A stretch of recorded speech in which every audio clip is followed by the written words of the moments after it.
Hello folks, welcome back to the Urban Rider Studio, where on this occasion I have a second generation item. This is the Fuel Rally 2. So there was a previous version, although I have to admit it has changed quite a bit from the previous version. It is incredibly practical, it's got some great features across it, it's very versatile. Obviously it's got those really nice retro vintage looks that Fuel are so well known for. And this particular jacket might look a little bit dirty because we gave it to Will, our photographer, who you'll see in the B-roll over the top of this. He took it to Europe, he did many miles in it, in the cold and wet. He came back with some feedback, he loved the jacket, but I'll pass on his feedback to you here. Great place to start, obviously, is with the price. These, as of the making of this video, come in at £460 for the jacket. There are also accompanying trousers which are £250, and we have it for the moment in black and white for colorways. I think this is a really strong contender for a true 3 seasons jacket. The elusive 4 seasons seems to be something that some manufacturers will claim, but in all honesty, it's very difficult to get something that will work in all 4 seasons. This, I would say, is not the sort of jacket I would want to wear on a hot day. On warmer rides, it's fine, it's got some venting across it, but on a truly scorching day, I would want something a little bit lighter. However, in spring, in some parts of summer, in autumn, and certainly in winter, this is going to be a great option. Fuel are well known for their styling, so it's got a vintage, classic, heritage kind of look to it. A lot of their clothing, in this vein at least, is designed to look like the classic Paris-Dakar kind of clothing. They actually have a Lucky Explorer version of the Astrail jacket, which is actually probably a fair comparison to this jacket, quite similar in a lot of ways. And obviously there are trousers for that jacket as well. The outer material, if you look closely, is made of 500 denier nylon. It is very hard wearing. It also has a PU coating, so it is water repellent, even just the outer fabric, before you get onto the waterproofing on the internals. And that will help stop the outer fabric from wetting out.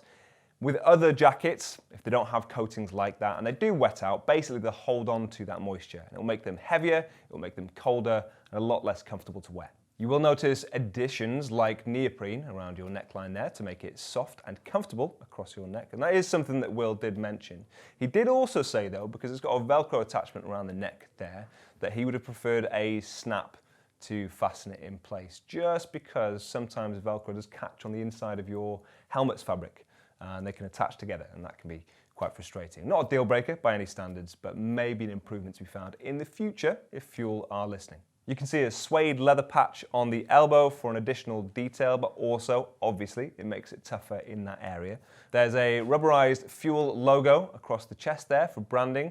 The branding on the black one is very subtle, because obviously it is fully blacked out, but on the white version, there's a little bit more contrast. So if you like to show off little details, maybe look at the white version. This zip at the top of your chest is a vent to allow airflow in, and you'll notice on the reverse at your shoulder blades there is another zip there to allow the airflow out. So it has got venting across it, as well as on the sleeves. This is quite extensive, so you've got a snap down the bottom there. You have Velcro adjustment around the wrist, so this isn't to adjust it, this is just to release the zip that you can see there, which you can undo, which obviously allows it to open a little bit more. And you've got vents at the top there, so it opens from both sides, and that allows airflow into the sleeves, which will help a lot with breathability. You can also see a Velcro strap across there to tighten it in around your arm, and a Velcro strap around your ribs to tighten it in around the waist. On the inside, you have a connection zipper, so you can attach this to the trousers to stop them separating. And as for storage, on the outside of the jacket, you have 2 pockets at your waist there. Those also have waterproof zips. They are waterproof pockets in actual fact. So you can keep your valuables safe in there. And the same is true of the pocket at the back, which is really big, and it can be quite handy. It is a little bit fiddly to get to these pockets. There's a lot of brands that do this where it's at the small of your back and you have to kind of contort your arm to get around to it, or more practically take off the jacket and just reverse it and then obviously get whatever you need to out of there. But they are quite large, so you can bring a lot of stuff with you. The jacket and trousers have a CE AA certification. They come complete with D30 Level 1 armour. In the trousers, that's knees and hips. In the jacket, that is elbows, shoulders, and a back protector included, which is very good for the price. And a AA certification is fairly typical for touring gear like this. You want it to be lightweight, you want it to be flexible, but you want it to be tough enough. And most manufacturers seem to be aiming for that AA certification with anything like this, where you may even want to take it off-road, and lightness and comfort is a huge factor where that's concerned. And if I was to compare this to the likes of Merlin and items that they've got in a similar sort of category, theirs is also AA certified. Same is also true of Revit or any other brand you might name in this category. Finishing off the outer details, you'll also notice zips at the hips or the hem of the jacket to allow some extra flexibility and range of movement whilst you're sat on the bike, so it's not restrictive around your waistline. Further on the inside, you have some multi-layer waterproofing, and it is multifaceted. You have a little channel here to the outer, for example, to stop the water from getting to your big chunky YKK zip on the front there.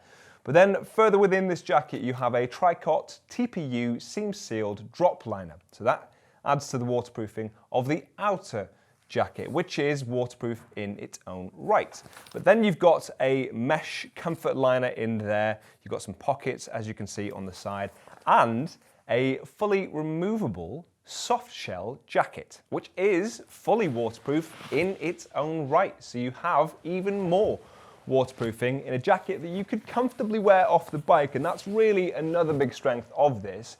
It's very stylish, it fits really well, and I know this is something that Will appreciated a lot about this jacket on his trip. The fact that once he'd finished, and he'd pulled up at his destination, he just unzipped or uncoupled this from the outer and walked around with this jacket. And again, like I say, it is fully waterproof. You've got waterproof zips on the front there, you have waterproof zips on the pockets. As you can see, you've got a fleece liner on the inside. Very comfortable, very warm. And considering that he was riding to Amsterdam in February in torrential rain and said that he didn't feel the cold at all, I would say this combination works really well. And it's very impressive that it's included for this price. And to be perfectly honest, I'm quite appreciating it today as well in the studio, because it's still quite cold outside. Now you've also got the trousers, which you can put with this item to complete the set. And again, it works really well. Very similar in terms of the composition as the jacket. It's equally waterproof, it's equally tough. It's got that CE AA certification. Comes complete with D3O armor as well. And when we're talking size, this is a sample. So I don't want to commit too strongly to the sizing on this one. I will tell you the same thing I tell you every time, which is that we have a size guide on the website and we keep updating it. So if we ever find out anything new, we tweak it as it might require. This is a large. The mannequin here is a 40-inch chest, quite broad in the shoulders. Will is an easier comparison to look at. So he is wearing this large and he is a 40-inch chest as well. And you can see it does fit him. For more details on this jacket or that size guide, you can follow the links in the description. Let us know what you think of it in the comment section, and I will see you soon. Bye.